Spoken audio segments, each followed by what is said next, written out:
Sorry about the delay. What do you put on? What do you go to? The next is previous. Okay. So I'd like to share with you a clinical approach to paroxysmal neurological disorders in the Indian context. I bring greetings from Christian Medical Bellow. So basically, the scope of the topic is definition, channels, mechanistic perspectives, channelopathy, synaptopathy, and circuitopathy, sites of neuraxis affected, the neuron, the peripheral nerve, the myoneural junction, the muscle, skeletal muscle, cardiac muscle, and a disease-based approach. How do we approach, and the need for algorithm in the setup. So basically, you have discrete episodic impairment with heterogeneity in terms of phenotype, genetics, and pathophysiology. And there is dysfunction, could be at the channel level, or it could be a synaptopathy like ligand channels, or it could be even a circuitopathy where you have patients like stiff person syndrome where interneurons get affected. So etiology could be either genetic or acquired in the form of autoimmune disease. And the diagnostic problems we face in our setup is when you have facilities for genetics and antibody settings is lacking, you need clinical-based algorithms and electrophysiological tests, or even develop in-house tests in your lab, basically biochemical tests for diseases like MNGIE, where you don't have thymidine phosphorylase gene, and get the biochemist to make thymidine phosphorylase activity in the peripheral leukocytes. So, is there a pointer here? Yes, sir. So here, this is a cartoon, which actually, this is a review article which came in 2013, which shows the normal synaptic cell membrane with the vesicles, with the channels coming down, and you have basically antibodies can affect the channels, or even the regulatory proteins which affect the channels. So you can have antibodies at different level which can cause dysfunction. Similarly, genetic disorders mutations can also cause dysfunction at various levels. Similarly, you can have synapse, just like you have in the myasthenic syndromes, you can have dysfunction when there's a normal synapse, a presynaptic problem, at the synaptic problem, postsynaptic problem. And so this is an example. Or you can even have like stiff person syndrome, where you can have a problem with the defective interneurons. So problems could be at anywhere from an ion channel to a ligand channel to a circuitopathy. So basically, where could be the sites of dysfunction? Neuron, skeletal muscle, cardiac muscle, neuromuscular junction, and peripheral nerve. So this is a landscape of disorders. It's the common complex disorders are migraine, epilepsy, TIA, and syncope, and the rest of the disorders. And you can hear myasthenia gravis and Lambert-Eaton syndromes. This is basically the landscape. There are a whole lot of problems. So basically, they involve the CNS, PNS, or sometimes you have CNS and PNS. Mostly, they usually affect only one system, but sometimes you have patients which could have more than one system getting affected. And there are common and complex disorders. The common disorders are migraine, seizures, TIAs, and syncope, which already the topics have been handled. So basically, talking about acute presentation of two NMDA positive patients, new 23-year-old female with a new onset focal motor seizures evolving to status epilepticus, autoimmune, autonomic changes, behavioral changes, PET negative, NMDA positive with suboptimal response to plasma exchange, response to rituximab. The second patient is a 28-year-old female with a neuropsychiatric syndrome, hypersensitivity to antipsychotics, akinetic rigid syndrome, catatonic spells, cognitive involvement, NMDA positive, treated with IVIG, steroids, cytotoxic medicines with symptomatic but a chronic presentation. So the most common symptoms we see in our group are actually cognitive impairment and behavioral changes, fluctuating symptoms, transient aphasia, tremor, myoclonus, ataxia or gait disorders, seizures, generalized or partial sleep disturbance in the form of hypersomnolence or insomnia, headache, lateralized motor or sensory deficit, and psychosis and paranoia. And these are the symptoms. We have about 23 patients, anxiety, autonomic disturbance, cognitive decline, myoclonus, and headache. These are the misdiagnoses which patients had. There are patients who are referred as viral encephalitis, meningoencephalitis, CJD. We had 2 patients with CJD presentation, epileptic encephalopathy, Alzheimer's disease, Lewy body dementia, psychosis, metabolic encephalopathy, and delirium. And you can see the breakup of the syndromes: meningoencephalitis 6, CJD, encephalopathy 7, encephalitis 4, epileptic encephalopathy 2, and rapid cognitive decline. And you can see the breakup of meningoencephalitis and epileptic encephalopathy. 1/3 having fluctuating symptoms, 1/3 having progressive symptoms, and 1/3 having fluctuation and progression. And as you see, we have a problem of antibodies. The problem is you have to have good labs like Professor Vincent's lab, like Oxford and all. Where we have to rely on labs which are not too reliable. So we don't have facilities of voltage-gated potassium channels. And these are the MRI findings. You can have a good number having normal MRIs, CJD-like, limbic encephalitis, diffuse abnormalities, EEG. About 14 of them were on steroids, long-term immunomodulation 8, IVIG 11. So basically 50% of the NMD encephalitis we found with normal MRI, majority abnormality limbic encephalitis, cerebralitis, and striatal encephalitis. CJD kind picture. This is a response to treatment, and a good number relapse. And outcome, this is the breakup. And a good number of them have autonomic symptoms. And if you look at the series, you have 22 patients who have median age was about 40, range about 6 to 70. Most frequent clinical features were 77% having cognitive decline, autonomic dysfunction in 59%, sleep abnormalities in 59%, myoclonus in 45%, extrapyramidal signs in 41%, seizures 41%, headache 32%, and anxiety 32%. About 68% of these had fluctuating signs and symptoms, and the presentation at onset was like encephalopathy in 32%, CJD presentation in 27%, encephalitis 18%, meningoencephalitis 9%, epileptic encephalopathy 9%, and MRI abnormalities were found in about 68%, and EEG abnormality in 45%. Autoimmune markers were present in 5, elevated thyroid antibodies in 5, NMDA receptor antibody in 2. In 41% CSF fluid abnormality suggests an inflammatory process, and the presence of dysautonomia was associated with poor outcome, and steroids were given in 64% associated with a good outcome. So basically the clinical laboratory and radiological findings of the SRE was variable. Misdiagnosis presentation is common. Diagnosis should be considered even when thyroid antibodies and neuronal surface antibodies are negative. And it's a clinical diagnosis, and diagnosis of exclusion, thus CSF fluid profile and neuroimaging results could be non-contributive. And more than one etiological mechanism could lead to an autoimmune and inflammatory encephalopathy. And you need further insights into the pathophysiology with larger sample size. Now this is basically a gross thing about paraneoplastic syndromes, classical paraneoplastic and non-classical, tumor present, tumor absent, onconeural antibodies present, onconeural antibodies absent. And these are definite possible, these are various criteria. And this is again a busy cartoon. So that you can just look at shows the spectrum of the paraneoplastic syndrome we had about patients with about limbic encephalitis, we had about 4 patients, stiff person syndrome 3.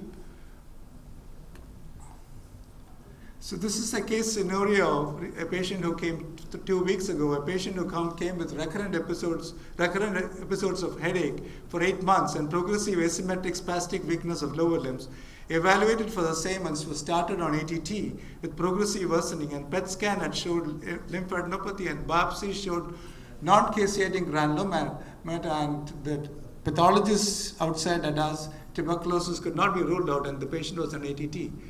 And this is basically what the scan showed: hypertrophic pachymeningitis, nodular meningeal enhancement.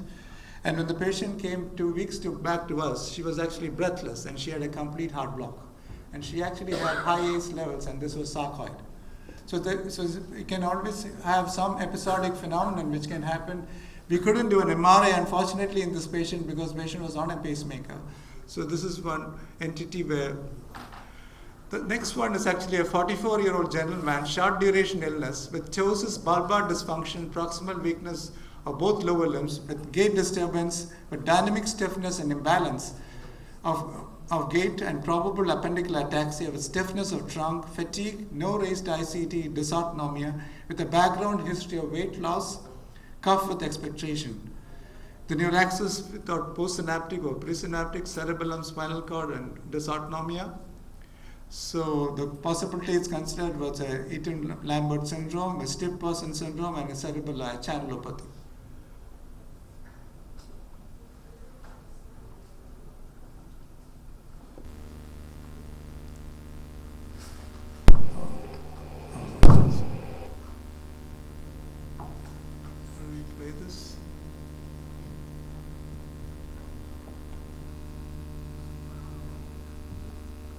How do you play this?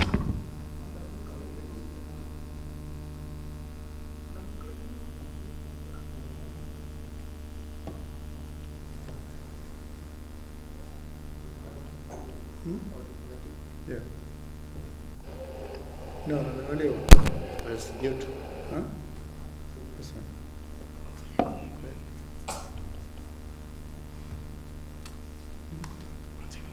That is not playing.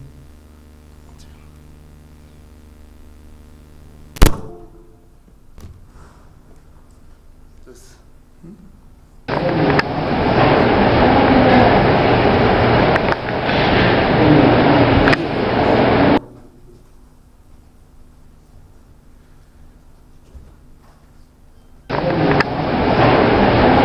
Sorry, the earlier one is actually showing us actually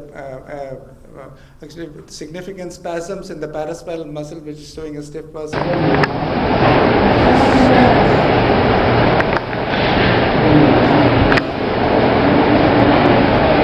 जल्दी जल्दी कर और बिल्कुल नाक पे लगाना tip पे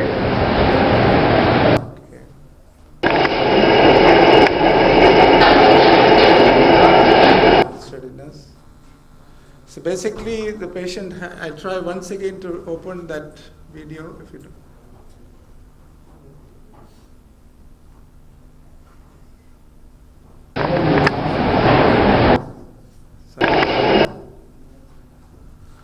So basically, patient had a postsynaptic and postsynaptic was an presynaptic neuromuscular transmission defect, autonomic involvement, a stiff person syndrome from the video it was there, and a paraneoplastic cerebellar degeneration and channelopathy. The conduction showed reduced synapses from the median. From the median ulna, and RNS at 2 Hz had actually showed positive decremental response. Single fiber EMG showed an abnormal jitter, and you can see the 2 Hz stimulation showing decremental response and a 30 Hz stimulation showing an incremental response, significant incremental response. This is one of the slides I had borrowed from Montreal, which is showing significant incremental response. Again, if you don't have RNS facilities, you can do a post-exercise incremental response. And this is actually a continuous muscle fiber activity in a EMG. And after diazepam, it has actually come down. So basically, low Cmaps in right median and both ulnar and peroneal. RNS showing decrement. And after contraction, the significant increment is there. Incremental on 30 Hz stimulation. CMFA was seen for the paraspinal muscles. Single fiber showed abnormal jitter, and there was no abnormalities, no features of denervation. And the CT thorax had shown actually a lesion in the thorax, and MRI showing cerebral atrophy. CT guided biopsy showed features of a lymphoma. And anti-amphiphysin antibodies were not done because we couldn't do it. The pathology report showed a lymphoid cell with increased pleomorphic nuclei. So basically, patient had a lymphoma, and we started on treatment and basically was given chemotherapy and was given pyridostigmine for ocular and bulbar symptoms. There's improvement in the ocular and bulbar symptoms, worsening of stiffness and rigidity for which the patient was admitted and we had given him plasma exchange. Diazepam was given stiff person with follow-up. The patient he survived for about 4 years and then passed on. So basically you have a patient with non-Hodgkin's lymphoma with a paraneoplastic syndrome of LEMS, coexistent myasthenia gravis, cerebellar degeneration, and a stiff person syndrome. I'm sorry I couldn't show you the video. So stiff person syndrome, the variants are stiff limb or PERM. You can have a GAD associated or an amphiphysin associated. And GAD associated, usually the topography is actually a codocephalic. Amphiphysin associated is usually involving the arm and neck. So next is actually a patient who presented to us with a fatigable ptosis diagnosed myasthenia. This just he came to us about a month ago. CT thorax showing a thymoma, showed a CT-guided biopsy showed a thymoma because he had an infiltrative tumor for which surgeons were not willing to needed to give pre-op or radiotherapy, and patient developed myasthenic crisis and was given IVIG and slowly weaned off the ventilator. Develops intermittent episodes of restlessness with confusion, with dysautonomy and seizures. No confounding features like sepsis or metabolic derangements or hypercarbia.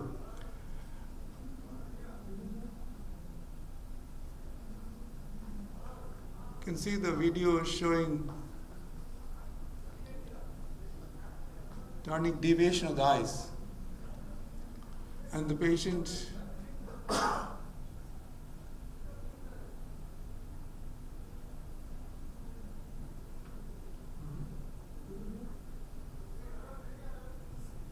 and he's not responsive. So this is the MRI shows features of involvement of the right occipital cortex, the thalamus, and in the insular cortex region again. So this is again a syndrome where you have a myasthenic syndrome with a thymoma with a CNS involvement. This is a cartoon showing the myasthenic neuromuscular junction. We just go for looking at the myasthenic syndromes like early onset, late onset, thymoma with various other antibodies, the MUS phenotype, the seronegative ones, and the ocular. These are the various tests. Presynaptic, again, we spoke about the cordocranial progression, ocular never getting involved, but voltage-gated calcium channel antibodies. Again, this is a stereometric analysis of the synapse showing abnormalities there. Again, this is again a cartoon showing the various various levels at which the calcium channel antibodies work on it and affects the release of SEH. So again, RNS showing decremental response at 3 Hz and rapid RNS showing incremental response.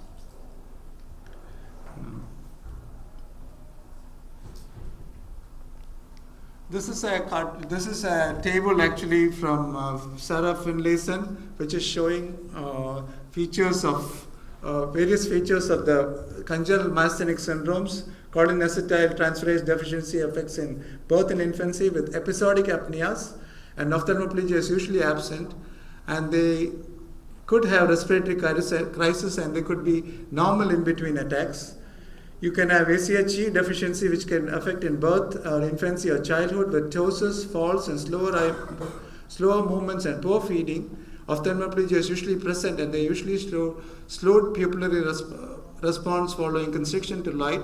They can have chronic hyperventilation. Again, the DOX7, where they have normal development in childhood, following which they develop a limb girdle weakness. A slow channel syndrome, which I will show later, where you have significant finger extensor weakness. This is a table showing differences between the autoimmune and congenital myasthenic syndrome. This is a lady showing finger extensor weakness in slow channel syndrome. Next is actually an EMG of a girl who was a nurse with us who came to us with a myasthenic syndrome and was not responding to pyridostigmine. She had repetitive CMAPs positive, and she actually had a slow channel syndrome with profound finger extensor weakness, and she was actually treated with fluoxetine and did well. So this is again a flow channel. This is again from Serafin Lessons. So basically you have to look at the phenotype, and the phenotype is like a DOX7 and a slow channel. You should avoid pyridostigmine.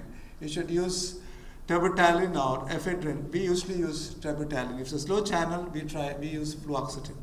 So basically in a setting like ours, we really need to have good clinical, you have to look at the phenotype carefully before you start, because we really don't have the know-how to send the genetic markers is not easy. Now this is again a boy who has got a DOX7, probable DOX7, who actually has a limb girdle weakness. And on exercise,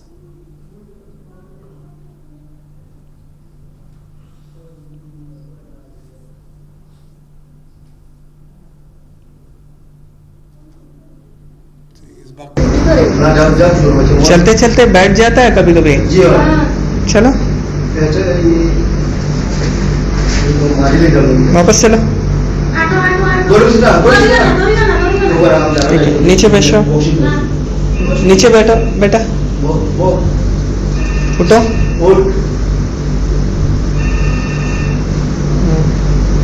10 बार करो वैसा।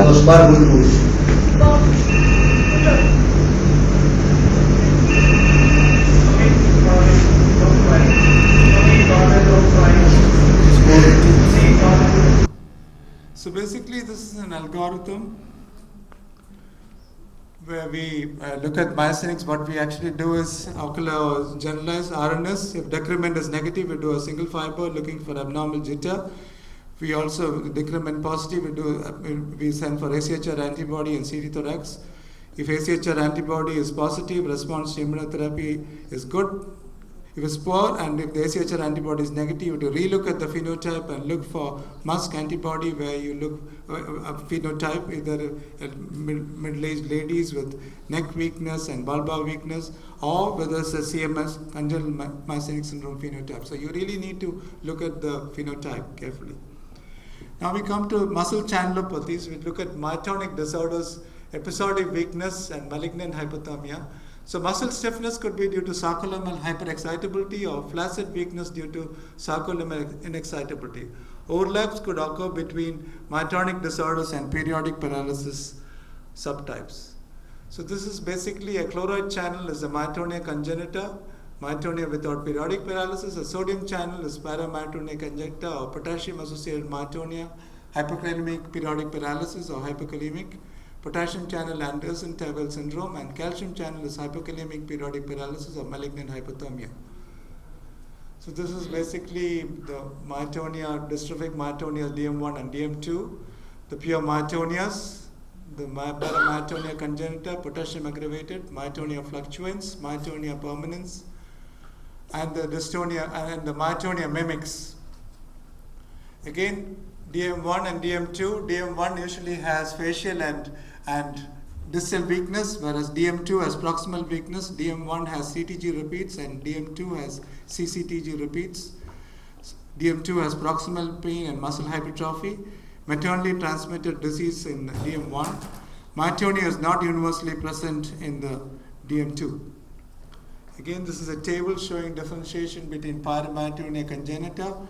Inheritance is autosomal dominant. Age of onset in neonatal and infancy. Distribution is face, tongue, and neck. Cold-induced weakness, swimming in cold weakness, but swimming in cold water. Tongue stiffness after ice cream. Blepharospasm, muscle hypertrophy is absent. Whereas in myotonia congenita, they have early childhood, face, arms, and legs. They usually have a warm-up phenomenon. Muscle hypertrophy is present. They respond to mexiletine and phenytoin. Myotonia, the Becker's dystrophy is an early onset, it's autosomal recessive. The weakness is more, and they respond to mexiletine and phenytoin. People even try steroids in them. Next one is potassium aggravated myotonias. They've got myotonia fluctuans, myotonia permanens, and acetosolamide responsive myotonia. Next is hypokalemic periodic paralysis. You have autosomal dominant, usually manifesting in the second decade.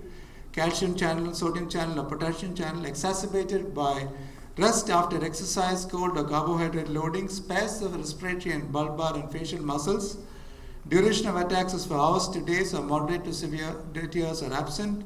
About 25% can have chronic myopathic form, and you can prevention by acetazolamide or high potassium diet. Myotonia never occurs and potassium is invariably low during attack.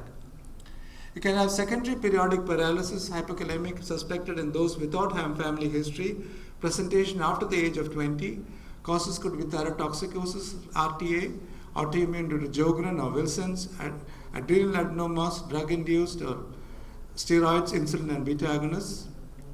Hypokalemic autosomal dominant first decade attacks decline after 50. Sodium channel or potassium channel exacerbated by rest after exercise, cold or potassium loading, pregnancy, steroids. Proximal and symmetric flaccid weakness, attacks last minutes to hours. More frequent attacks with mild or moderate attacks and sometimes could be fatal. Hypokalemic periodic paralysis, paresthesias may herald the weakness. Older individuals may develop a chronic progressive weakness with pelvic girdle. Potassium could be normal during the attack. Myotonia and periodic paralysis indicates hyperkalemic periodic paralysis, clinical in 20% and electrical myotonia about 50 to 70%. Interictal lid lag and eyelid myotonia, treatment is with inhaled salbutamol, prevention by acetazolamide or thiazide diuretics. Biopsy might show vacuolar myopathy. This is a 13-year-old patient who presented with 2 episodes of flaccid quadriparesis, 1 year apart, and conduction was thought to be motor axonopathy. In the first episode, patient spontaneously improved, and this is a phenotype showing hypertelorism and dental and clinodactyly. ECG actually showed bigeminy and had prolonged QT interval. This is an Anderson-Tebel syndrome. And this is again a mutation of invert rectifier KIR2.1 encoded by potassium channel. Episodic weakness in the first or second decade. Hypokalemic normo or hypokalemic attacks are also reported. Cardiac arrhythmias could be due to QT prolongation, prominent U waves, premature ventricular contractions, polymorphic VT. They have small mandible, ocular hypertelorism and lucid ears and clinodactyly. Sometimes they might require ICD or amiodarone because they could have fatal arrhythmias. We talked about myotonias. We go to the EMG. In myotonias, you look for myotonic discharges, and DM1 you develop waxing waning pattern of myotonia, and DM2 you develop waning. You do a long exercise test, McManus test for periodic paralysis, or there is even a short exercise test with Fournier patterns of an analysis which actually can differentiate between the different types. I can now come to another patient who is actually a 53-year-old man who presented with a progressive proximal weakness of lower limbs followed by upper limbs for 2 years, no cranial nerve involvement. Had 3 episodes of worsening of quadriparesis and improved spontaneously in 2 to 4 days. He's a known case of hypothyroidism on treatment with late onset vitiligo and negative family history. CPK was 2,764 and conduction showed a coexisting sensory neuropathy. EMG showed a myopathic pattern in the irritable membrane. McManus showed a 50% reduction in the CMAP amplitude. Lymph node biopsy showed a granulomatous inflammation with AFB stain negative. Muscle biopsy showed features of dense endomysial inflammation, and nerve biopsy showed moderate nerve fiber loss. While in the ward one early morning, he had worsening of weakness with flaccid quadriparesis with provoking insults in the form of fasting, cold weather, and steroids administered for contrast allergy. And potassium was 7.2 and CK increased to 4,294, and weakness improved with correction of potassium. So this is a secondary hypokalemic periodic paralysis considered more likely late onset, negative family history, prolonged duration of episodes, and workup for RTA. Hypocortisolism was negative, started on immunotherapy and did well. So this is a systemic autoimmune disease with a channelopathy. And the factors supporting autoimmune etiology was vitiligo, autoimmune hypothyroidism, a sensory neuropathy, endomysial inflammation on muscle biopsy, and a granulomatous inflammation on lymph node biopsy. Next is actually a 28-year-old male who was actually had an accidental choking while eating and became unresponsive and underwent a bronchoscopy and anesthesia, and post-procedure required ICU care. Developed high-grade fever, hypoxemia, metabolic acidosis, and renal failure, CK values above 6 lakhs. prolonged hospitalization and low sensorium, and subsequently transferred for further management 1 month later. Assessment revealed flaccid limb weakness, labile blood pressure. Diagnosis was probable malignant hyperthermia with recent anesthetic accident. Superimposed critical illness neuropathy and muscle biopsy showed congenital myopathy with fiber type disproportion. And the course of management, we gave him supportive treatment, avoided inculcating drugs, and gradual improvement of the limb functions, and was weaned him off the ventilator. So this is malignant hyperthermia with excessive activation of the ryanodine receptor due to ryanodine receptor 1 mutation of calcium channel and release of calcium from the sarcoplasmic reticulum. Other genetic foci are sodium channels, hyperpyrexia, hypoxia, acidosis, rigidity, weakness, muscle spasms, rhabdomyolysis, triggered by a combination of GA with depolarization, neuromuscular blocking agents, and neuroleptic drugs. So central cord disease, over 25% have a tendency for this. Other myopathies like myotonic disorders and dystrophinopathies can also have this. So Brody's myopathy. The family members, again here we do not have facility for contracture testing, in vitro contracture testing. Next is actually a 32-year-old male who came with diffuse muscle pain, low backache, examination revealed diffuse myasthenia, multiple subcutaneous abscess, and was taking indigenous medications for a previous EMG revealed. Unfortunately, the video didn't open here.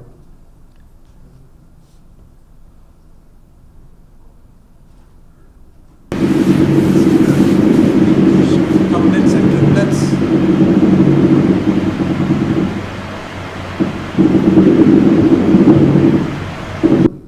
So there was absent SSR patient that had a lot of hyperhidrosis, had small fiber dysfunction, and needle electrode examination showed abnormal doublets and triplets, showing high intraburst frequency and myasthenia and neuromyotonic discharges, and this was thought to be Isaac syndrome, immune mediated due to voltage-gated potassium. Here he had elevated lead levels, 278, and had infection. MRSA was isolated with cutaneous abscesses.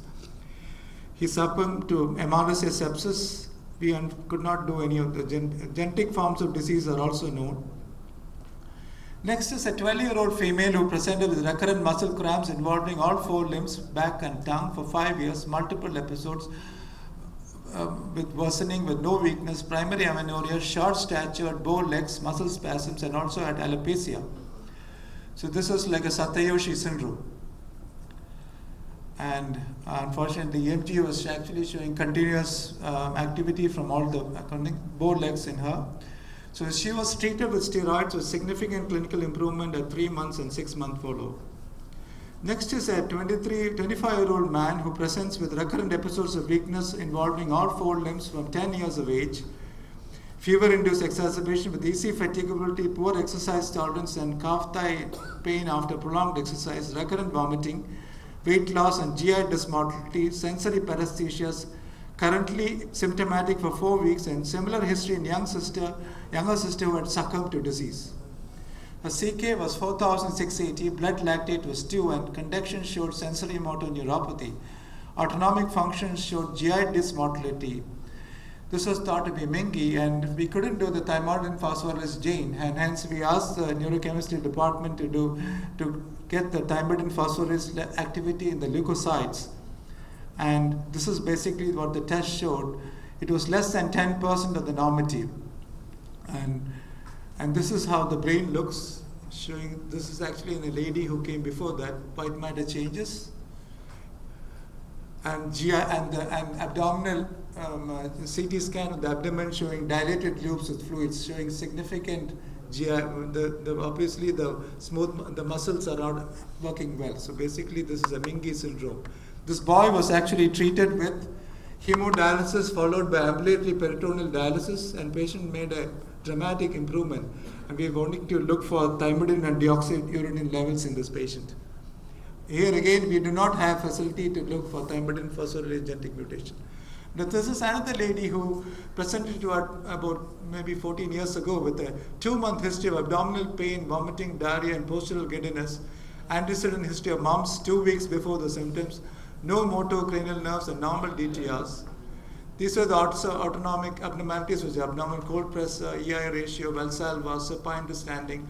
No exposure to toxins. Workup for porphyria was negative. CSF protein 70.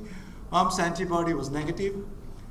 These are the changes seen in the autonomic workup, and patient was treated with IVIG and fluorocortisone. Dramatic improvement within 10 days, and improved in both autonomic symptoms and testing, and within a month she was normal. Again, this is a post-infectious dysautonomia which we published in Green Journal. And sometimes, we see some other patients also where, but we don't have facility to look for autonomic ganglia antibodies for the patients. So conclusion, I'd like to conclude saying that you have paroxysmal neurological disorder, symptoms manifest in discrete attacks with intervening normalcy.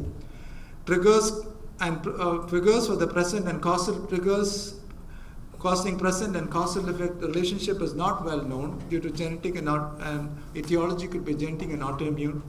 Dysfunction is not only at the channel, it could be synapse or a circuit level dysfunction like stiff person syndrome. Now, how do you approach this in a developing world context? Focus on a good neurological examination and history and exam, need for disease-based algorithms, utilize clinical neurophysiological tests and develop in-house biochemical assays when you can't do the test. This is our department, and thank you very much.